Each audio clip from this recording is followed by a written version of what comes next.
Auschwitz I, construit en juin 1940 à l'emplacement d'une ancienne caserne polonaise. Ce sont les toutes premières explications de la guide. La conseillère principale d'éducation, Laetitia, est à l'origine du projet de voyage cette année. Elle était déjà venue il y a 10 ans.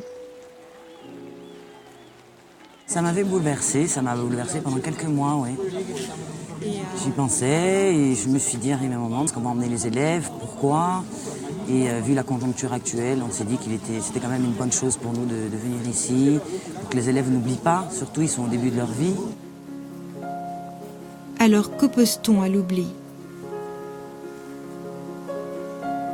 Un amas de valises sur lesquelles figurent encore les noms de ceux qui pensaient les récupérer.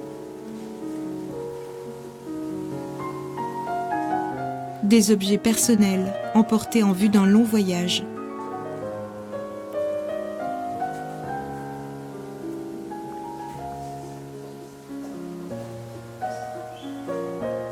Casque sur la tête, les jeunes n'entendent plus que la voix amplifiée de leur guide, un peu seuls et mutiques face à une histoire au-delà des mots.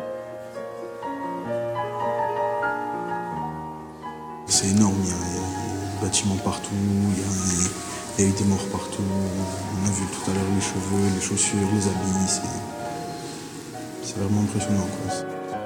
Les cheveux, nous n'aurons pas le droit de les filmer. Mais les voici, filmés par les Russes à la libération du camp.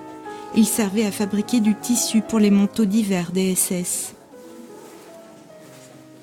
Moi aussi j'ai des cheveux, j'imagine toutes les femmes qui ont vécu ça sans rien demander. Plus on avance dans le voyage, plus on voit que c'est vraiment choquant ce qu'ils ont vécu. D'un côté, des visages, des vies volées, l'Holocauste.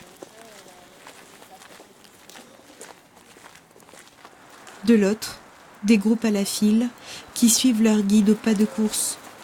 Entre devoir de mémoire et tourisme mémoriel, nos jeunes s'y perdent un peu. C'est un peu trop touristique, c'est trop aménagé, c'est trop propre pour ce que ça a été. On ressent pas toute l'histoire qui nous parle en fait, on ressent pas tout ça. Mais la réalité n'est pas toujours aseptisée. Dans la cour du bloc 11, des milliers de personnes ont été fusillées ici même. La visite se termine par la chambre à gaz. C'est par cette même porte que les Juifs entraient, persuadés qu'ils allaient prendre une douche. Nous n'avons pas l'autorisation de filmer. Quand je m'imagine à la place de ces gens, on est collés l'un sur les autres, parce qu'il faut 1000 personnes dans cette pièce, c'est énorme. Elle fait, je sais pas combien, mais elle n'est pas grande en soi. Et